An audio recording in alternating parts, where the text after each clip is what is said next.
రాకిట్లు కట్టేసెనే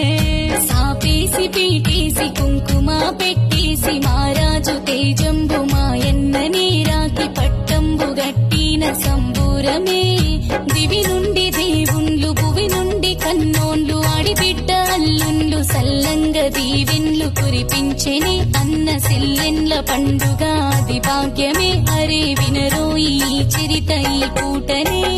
పొడిసేటి పొద్దోలే కుడి మట్ట మెరువంగ హరివిల్లు దారాలు చేబట్టెనే అక్క నడు మంచి రాకిట్లు కట్టేసెనే